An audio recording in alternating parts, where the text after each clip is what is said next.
Hey guys, so today we are going to be making a quick and easy dinner roll recipe. Tonight my family is attending a Friendsgiving, so I've just popped home on my lunch break, and this is a recipe that you can make quick and easy in a short amount of time.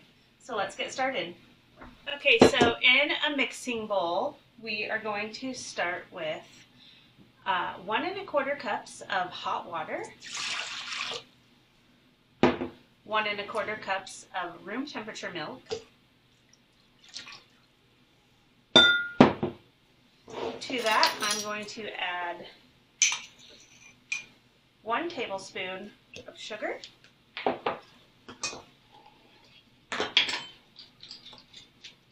and 1 tablespoon of yeast. I'm going to add 2 eggs,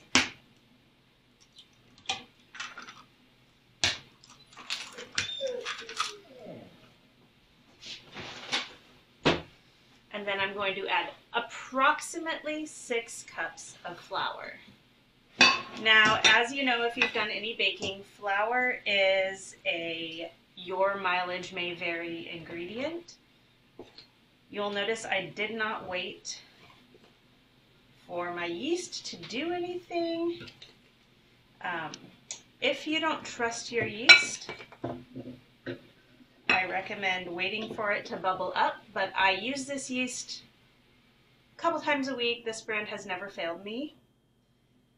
That's 5 cups and 6. I use the Red Star Yeast that I get in a 1-pound package, and it has never failed me. Okay, so on top of my flour, I'm just going to add a sprinkle of salt, and then we're going to take this over to the stand mixer and give it a stir for about 5 minutes. Now I am going to edit out the sound because my stand mixer has seen better days and it is extremely loud.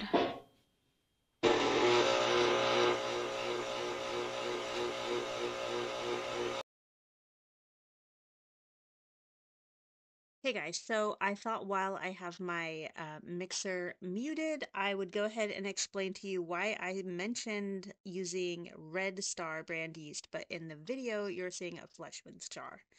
And the reason for that is that several years ago, my mom came to live with us for a while, and she brought her small jar of Fleischmann's yeast.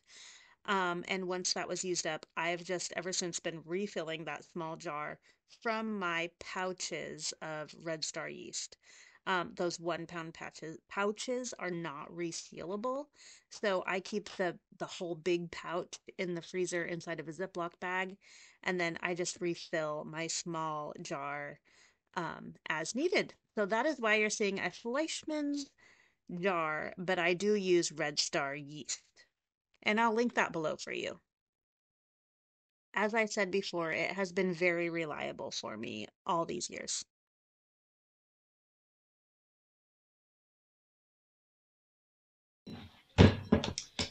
Okay, so this has kneaded in the mixer for about 5-6 minutes.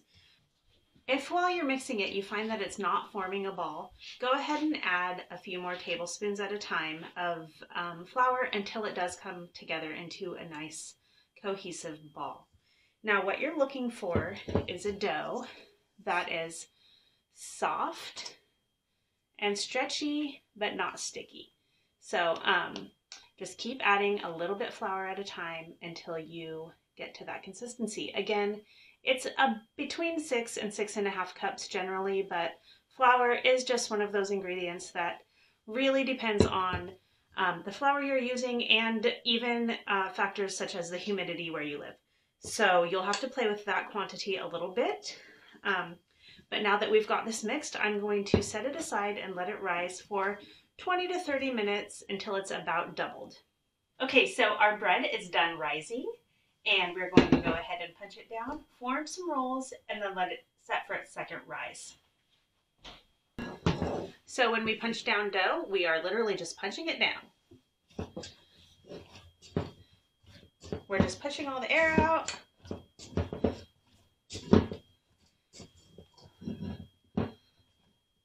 And then I'm going to take about half of my dough because I am going to make 2 pans of rolls.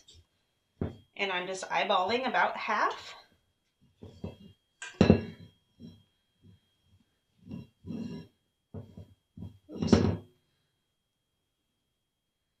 Put about half back in. And I'm going to form this first lump into about 15 rolls for the first pan. Just to make working a little easier, I'm going to go ahead and flour my hands and my surface. Okay, so let's start dividing our dough.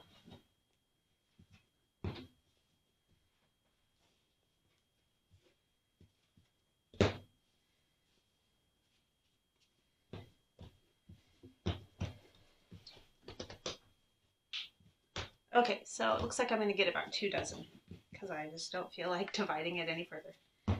So I've divided it into 4 lumps, and then I'm going to take each lump and divide it into 3.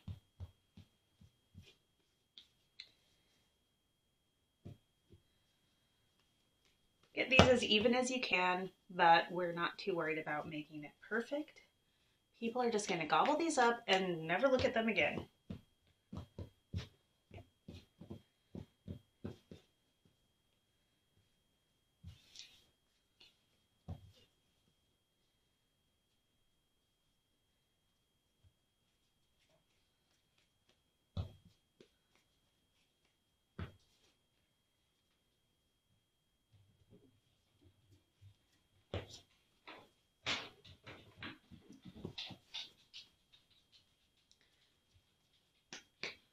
Okay, so each roll, I'm just going to dredge through a little bit of melted butter.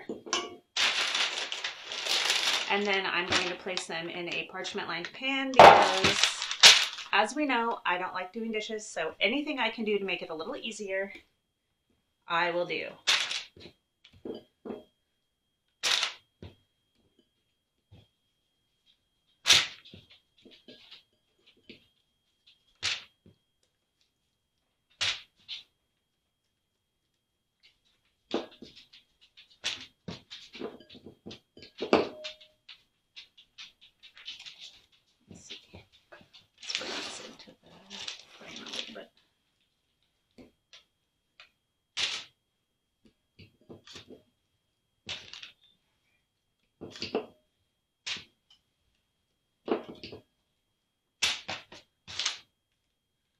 Okay, so there's a dozen rolls. I'm going to set that aside to rise again. And then we'll bake them in a 350-degree oven for about 25 minutes.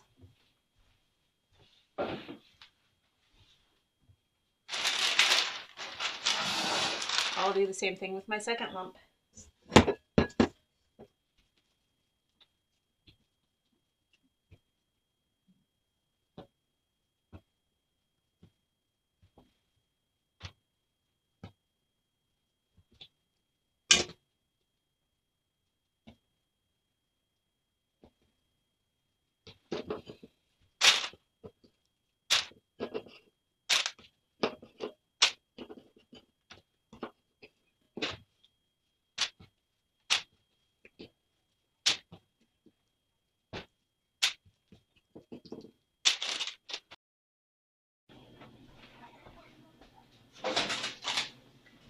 Alright, so these have risen and I am going to get them into a 350-degree oven for about 20 minutes.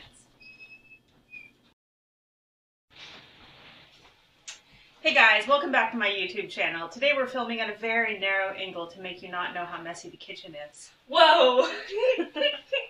Okay, I'm really filming now. Okay. Alright, our bread is done, so let's go ahead and grab it out of the oven. Here is tray number 1.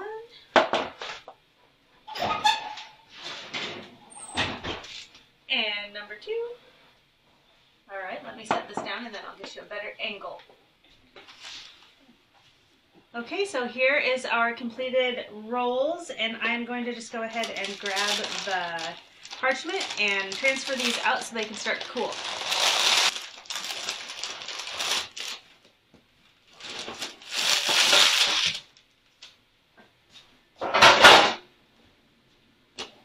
Alright, I will be taking these to Friendsgiving this evening, and they are nice and light and fluffy, and we are going to really enjoy them.